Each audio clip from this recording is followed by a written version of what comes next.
Welcome to Vivekananda academy.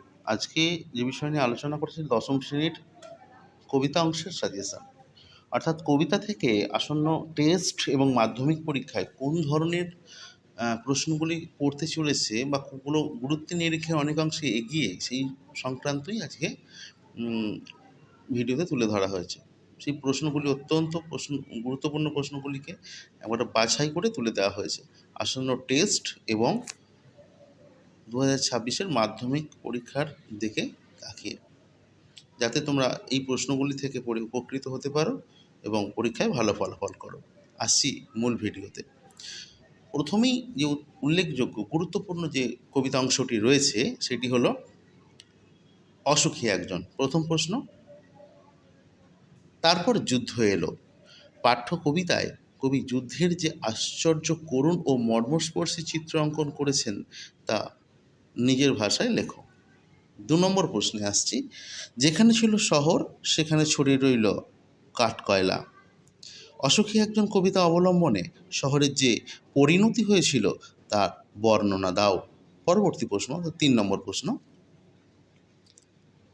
সেই বাড়ি, সেই বারান্দা যেখানে আমি ঝুলন্ত বিছানায় ঘুমিয়েছিলাম, এর মাধ্যমে বক্তার কোন বক্তব্য প্রকাশিত হয়েছে তার নিজে লেখো বা তার নিজের ভাষায় লেখো। চতুর্থ প্রশ্ন, অসুখী একজন কবিতায় অসুখী কে, তোমার উত্তরের সপক্ষে যুক্তি বিবৃত করো। আসছি পরের আর এক গুরুত্বপূর্ণ কবিতা অংশে, আয় আরও বেঁধে বেঁধে থাকি। 1 নম্বর প্রশ্ন, আমরাও তবে এইভাবে এই মুহূর্তে মরে যাব নাকি, এমনটা মনে হচ্ছে কেন, অর্থাৎ কবি এই লাইনটির অবতারণা করেছেন কেন।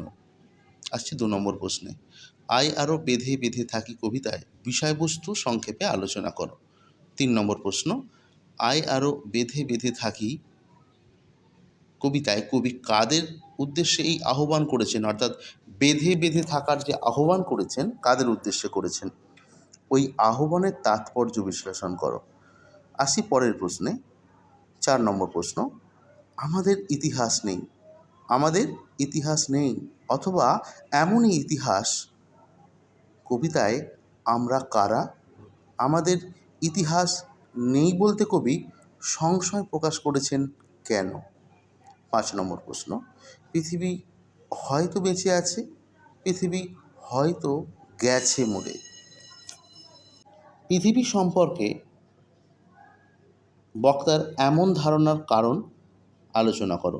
আসি পরের গুরুত্বপূর্ণ অংশে, প্রলয় উল্লাস কবিতা। প্রলয় উল্লাস কবিতা অত্যন্ত গুরুত্বপূর্ণ একটি কবিতা। 1 নম্বর প্রশ্ন, প্রলয় উল্লাস কবিতায় একদিকে ধ্বংসের চিত্র চিত্রিত হয়েছে, আবার অন্যদিকে নতুন আশার বাণী ধ্বনিত হয়েছে। প্রসঙ্গটি কবিতা অবলম্বনে আলোচনা করো। নাম্বার 2, প্রলয় উল্লাস কবিতায় প্রলয় কিভাবে উল্লাসের কারণ হয়ে উঠেছে তা সংক্ষেপে আলোচনা করো। পরবর্তী প্রশ্ন 3 নম্বর, ভেঙে আবার গড়তে জানে সে চিরসুন্দর, কার কথা বলা হয়েছে তার ভাঙা গড়ার প্রসঙ্গটি আলোচনা করো। প্রলয় উল্লাস কবিতা অবলম্বনে আলোচনা করো। 4 নম্বর প্রশ্ন, প্রলয় উল্লাস কবিতা অবলম্বনে কবির বিদ্রোহী মানসিকতার পরিচয় দাও।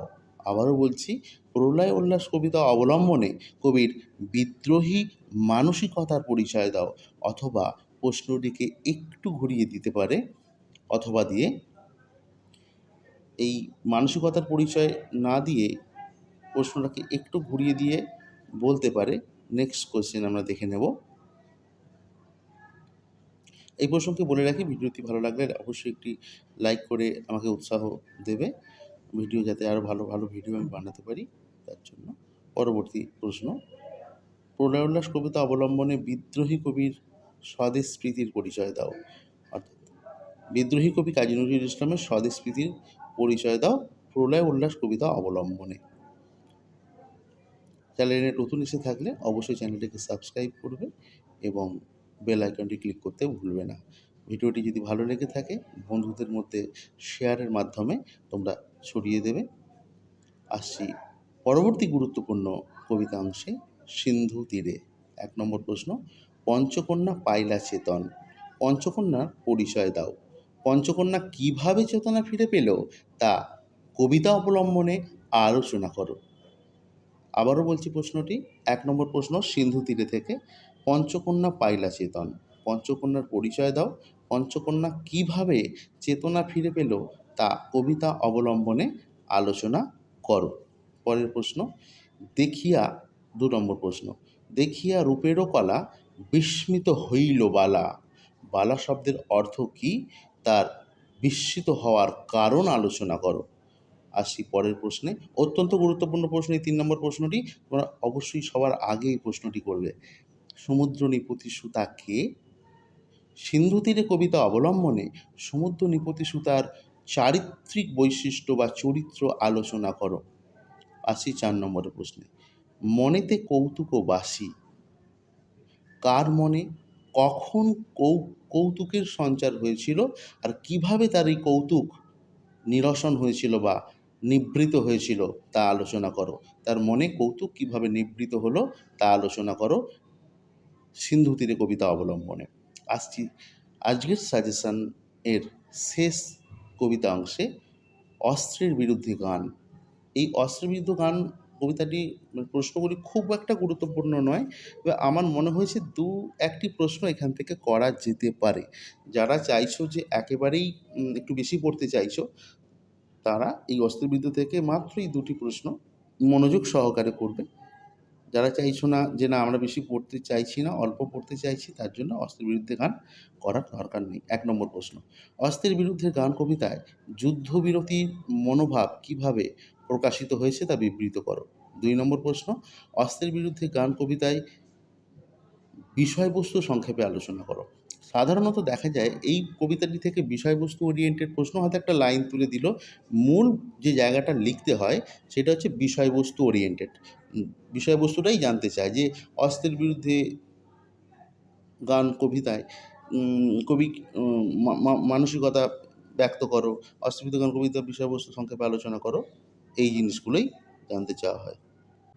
আমি আবারও এই প্রসঙ্গে বলি, কবিতা যদি ভালো লেগে থাকে, এই প্রশ্ন মানে সাজেশানটি যদি ভালো লেগে থাকে বা ভিডিওটি যদি ভালো লেগে থাকে, অবশ্যই শেয়ারের মাধ্যমে বন্ধুদের সঙ্গে শেয়ার করবে এবং অবশ্যই একটি লাইক করবে, কারণ তোমাদের একটি লাইক আমাকে আরও ভালো বা আরও বেশি বেশি ভিডিও বানাতে বা উপস্থাপন করতে উৎসাহ যোগাবে।